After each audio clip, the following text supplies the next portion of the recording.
bienvenidos a otro video sobre Canadá. Hoy nos encontramos con una persona muy especial que ha decidido venir a concedernos una pequeña entrevista. Él es un maestro que dio clases en una de estas instituciones que resultaron ser un poquito polémicas por la inmigración. Hace mucho fue un escándalo bastante grande aquí en Canadá. Era un tema muy mediático, era un tema que estaba en todas partes y nadie podía tapar el sol con un dedo. Y él se encargó de dar clases a estas personas. Entonces vamos a ver un poquito, bajo su punto de vista y su experiencia, cómo fue que él vivió esto. Muchas gracias por estar aquí con nosotros y por concedernos este tiempo y contarnos tu experiencia. Muchas gracias, Kipi. ¿Qué nos puedes contar de tu rol y cuánto tiempo estuviste allí? Bueno, yo fui uno de los primeros maestros que estuvo en uno de los coles de Montreal, porque hay varios coles que se dedicaban en ese momento a este tipo de educación, con ese tipo de objetivos. Y mi rol allá era dar clases de informática de diferentes materias. Daba bases de datos, sistemas operativos, redes, comunicaciones. ¿En qué momento te diste cuenta que había algo irregular en la forma en cómo operaba este colegio en comparación a otros colegios en donde tú ya habías dado clase antes? Bueno, eso fue básicamente al final, después de varios años, porque al principio vi que las normas eran un poco flexibles, muy flexibles para todos los estudiantes. Ellos tenían muchas opciones de pasar fácilmente los cursos. Al principio no era tan evidente que esto hubiera algo raro ahí detrás de todo, pero a mí me sembraba alguna duda. College al final hacía algo para un nuevo examen que, por ejemplo, anulaba lo anterior y la nota final del último examen era la nota que validaba su curso. Entonces es como si ellos al final solo les bastara pasar un examen para pasar todo el curso. Eso me parecía bastante sospechoso, pero no era tan evidente porque había muy pocos estudiantes. 2, 3 años antes de la pandemia, 40, 50, 60 estudiantes por curso en la mayoría de las veces. Okay. ¿Crees que los estudiantes eran conscientes del abuso del sistema o pensaban que estaban siguiendo las reglas? Estaban simplemente tomando la oportunidad. Y la oportunidad era que viniendo a Canadá pagando un curso de miles de dólares que demoraba 2 años más o menos. Ya con eso ellos iban a tener su residencia permanente.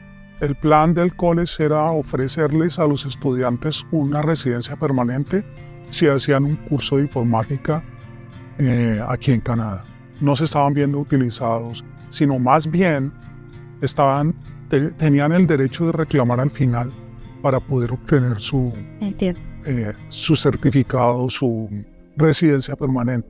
¿Qué tipo de prácticas poco éticas tú viste que se llevaban a cabo en el sistema? Vi irregularidades de parte del estudiantado y irregularidades de parte del college. Durante varios semestres, durante varios años, el cuerpo de profesores también estábamos un poco sorprendidos.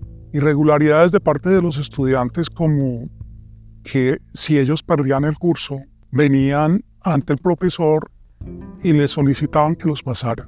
Así, por favor, páseme. Yo saqué, por ejemplo, 30 en el examen, póngame 70 y así paso con 60. Cosas de ese tipo, y era un pedido como, bueno, tienes que hacerlo. Obviamente yo jamás lo hice. Jamás regalé una nota porque querían simplemente pagar el curso para que el college le diera la certificación para hacer el trámite, primero su residencia y después su nacionalidad. Un 30-40% de los estudiantes sí lo hacían, y me lo hacían de forma verbal, por email, me hacían solicitudes por escrito para que los pasara. Y era reiterativo. A veces yo tenía al mismo estudiante enviándome correos diariamente, 3 veces al día, como una persecución ya de parte del estudiante. En cierto momento uno no podía ni salir de pronto seguro del college porque uno pensaba que pudieran estar por ahí pero hablaba yo con otros profesores y era similar. Y lo curioso es que cuando yo no atendía la solicitud, recibía una comunicación de mi coordinador académico, del college y otras instancias superiores para que por favor revisara, les ayudara o les pusiera un simple trabajo para que pudieran pasar la materia.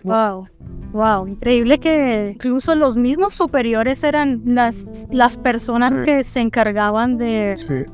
Así perdieran la materia, si tenían un buen porcentaje de asistencia, digamos más de un 70%, 80% de asistencia, calificaban para hacer como un examen remedial, un examen de final. Si no lo pasaban, ahí ya entraba la súplica del estudiante, mi negativa, el requisito del college y nuevamente mi negativa. Porque ante las solicitudes de mis coordinadores jamás pasé a ningún estudiante que no lo meritara. Me parece muy bien. Y esto yo creo que es bastante importante porque yo me imagino que al final estas personas terminaban pasando o no pasaban. ¿Cómo era? ¿Tú eras el que tenía la última palabra o cómo funcionaba esto? No pasaban. Ellos lo que tenían que hacer era repetir con otro profesor. Al principio la situación era no evidente al 100%, pero al final nos dimos cuenta de lo que estaba pasando a nivel gubernamental, del Ministerio de Educación de Quebec.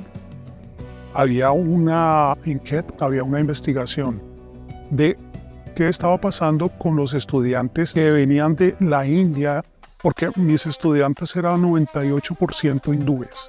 Las solicitudes de residencia permanente se habían disparado en un porcentaje que no era esperado, era como exponencial.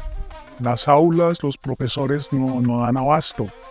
Y nos reunieron y nos dijeron, vamos a abrir un college nuevo en tal sector de Montreal y allí pues vamos a poder tener bastante capacidad de estudiantil y estamos contratando muchos más profesores. Yo veía reunión de profesores tras reunión de profesores, yo veía siempre profesores nuevos. Y en un momento dado, alumnos que tuve en el college ya se unieron al grupo como profesores.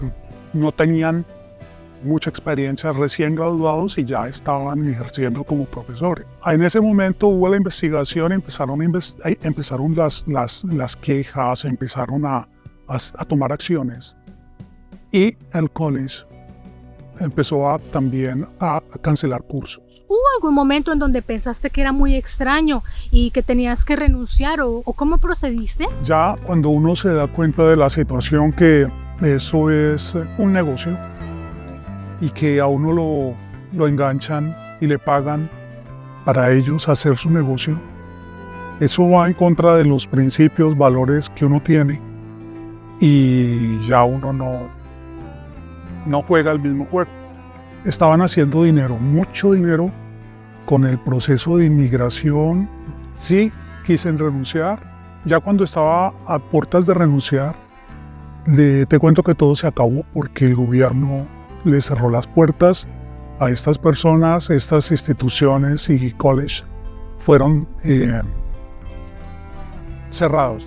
Definitivamente fue algo que coincidimos. El escándalo salió a la luz. Los coordinadores que estaban a cargo renunciaron inmediatamente. Fue al otro día. Yo vi las noticias en la tele. Eso fue bastante impactante, traumático para nosotros como docentes, porque hablábamos entre nosotros y decíamos que esto es una locura. De verdad, muchas gracias por esta entrevista que nos has concedido el día de hoy y de verdad te deseo lo mejor y también muchas gracias por haber sido un profesor, un maestro honesto en su trabajo y no haber sido parte de este tipo de prácticas. El mundo necesita más gente como tú. La sugerencia que les puedo dar a todos es que estudien, se preparen y tengan paciencia porque es un proceso largo. Vean cuáles son los requisitos actuales de Canadá. He visto tu canal y es de los que más actualizado está. y que sigue las normatividades gubernamentales. Tengan paciencia y que luchen por sus sueños, que seguro que lo van a lograr. Gracias por haber visto este video. Si te gustó, te invito a que le dejes tu pulgar arriba. Y si quieres seguir viendo más videos de este estilo, te invito a que te suscribas al canal. Subo videos con frecuencia. Yo soy Kip Kipia, te mando un saludo y au revoir.